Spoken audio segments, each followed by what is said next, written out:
Assalamualaikum warahmatullahi wabarakatuh. Perkenalkan, nama saya Intan Amalia dari kelas 642D07 Prodi Manajemen. Yang terhormat Bapak Dudi Duta Akbar selaku dosen mata kuliah Pendidikan Kewarganegaraan. Soal dari materi-materi di atas, untuk kondisi sekarang seperti digitalisasi, globalisasi, dan perubahan iklim, apakah masih relevan untuk terus didiskusikan oleh kita? Sebutkan alasannya. Pendidikan kewarganegaraan, identitas sosial, integral nasional, konstitusi undang-undang NKRI 1945, kewajiban dan hak negara dan warga negara dalam demokrasi, negara dan warga negara masih relevan untuk didiskusikan pada kondisi sekarang. Berikut adalah beberapa hasil penelitian yang relevan. Yang pertama, penelitian menunjukkan bahwa pendidikan bela negara untuk menanamkan kesadaran bela negara masih relevan dan sangat dibutuhkan saat ini dan di masa mendatang. Yang kedua, pembelajaran pendidikan kewarganegaraan dapat meningkatkan motivasi belajar siswa atau mahasiswa. Yang ketiga, buku pendidikan kewarganegaraan memuat tentang segala hal yang ada hubungannya dengan kewarganegaraan yang dikaitkan dengan peran mahasiswa di dalamnya.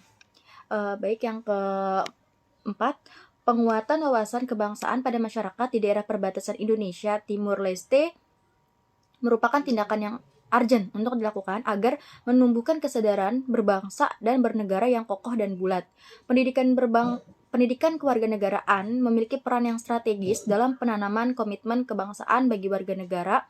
Dengan semangat kebangsaan, tetap menjunjung tinggi Pancasila, Undang-Undang Dasar 1945, dan Bhinneka Tunggal Ika sebagai ruh kebangsaan yang akhirnya akan melahirkan komitmen kebangsaan pada warga negara dalam menjalankan kehidupan bermasyarakat, berbangsa, dan bernegara. Dari hasil penelitian tersebut dapat disimpulkan bahwa topik-topik yang berkaitan dengan pendidikan kewarganegaraan, identitas nasional, integral nasional, konstitusi undang-undang NKRI 1945, kewajiban dan hak negara dan warga negara dalam demokrasi, negara dan warga negara masih relevan untuk didiskusikan pada kondisi sekarang. Berikut adalah beberapa hakikat pendidikan kewarganegaraan yang harus dibahas dalam diskusi. Yang pertama, hakikat pendidikan kewarganegaraan yaitu presentasi umum yang dapat memberikan dan menjelaskan terkait sesuatu serta mengklasifikasinya secara detail.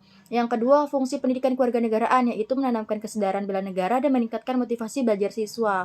Yang ketiga, tujuan pendidikan kewarganegaraan yaitu untuk membantu komitmen kebangsaan pada warga negara dalam menjalankan kehidupan bermasyarakat, berbangsa, dan bernegara. Yang keempat, ruang lingkup pendidikan kewarganegaraan yaitu materi yang dirangkum dalam pembelajaran seperti persatuan, kesatuan bangsa, norma, hukum, dan peraturan, hak asasi manusia, kewarganegaraan, kebutuhan warga negara, konstitusi negara, kekuasaan dan politik, Pancasila, dan globalisasi. Yang kelima, dalam diskusi hal tersebut dapat dijadikan sebagai topik pembahasan untuk membahas hakikat pendidikan kewarganegaraan secara lebih mendalam. Berikut adalah beberapa identitas nasional yang harus dibahas dalam diskusi. Yang pertama, ciri khas suatu bangsa seperti kebudayaan, bahasa, dalam adat istiadat, dan sejarah. Identitas lokal masyarakat setempat yang dapat dikenakan melalui pembelajaran pendidikan kewarganegaraan. Yang ketiga, kesatuan dan persatuan bangsa yang merupakan tujuan dari identitas nasional. Yang keempat, nilai-nilai Pancasila sebagai dasar negara dan identitas nasional Indonesia. Yang kelima, sikap nasionalisme yang dapat ditanamkan melalui pendidikan kewarganegaraan. Yang keenam, dalam diskusi hal-hal tersebut dapat dijadikan sebagai topik pembahasan untuk membahas identitas nasional secara lebih mendalam.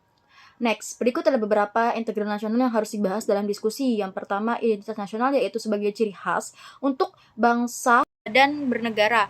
Kedua, kesatuan dan persatuan bangsa yang merupakan tujuan dari identitas nasional. Yang ketiga, pendidikan kewarganegaraan yang berperan untuk mengenalkan identitas nasional dan integritas nasional. Yang keempat, kewaspadaan nasional yang penting untuk meningkatkan ketahanan nasional dan menciptakan kehidupan yang kondusif. Yang kelima, nilai Pancasila sebagai dasar negara dan identitas nasional Indonesia. Yang keenam, dalam diskusi hal tersebut dapat dijadikan sebagai topik pembahasan untuk membalas integral nasional secara lebih mendalam.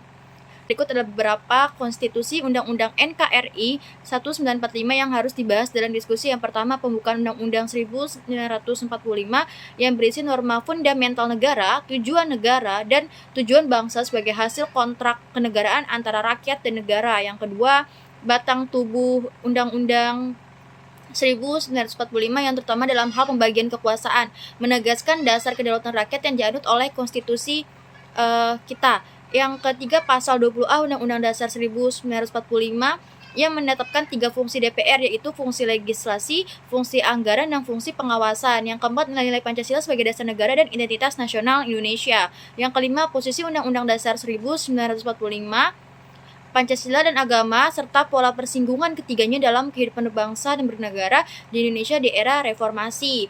Berikut adalah beberapa kewajiban dan hak negara dan warga negara dalam demokrasi yang harus dibahas dalam diskusi.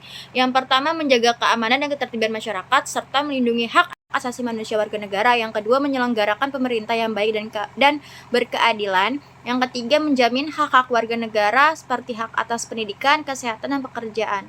Sekian penjelasan dari saya, kurang lebihnya saya mohon maaf. Wabillahi taufiq wal hidayah. Wassalamualaikum warahmatullahi wabarakatuh.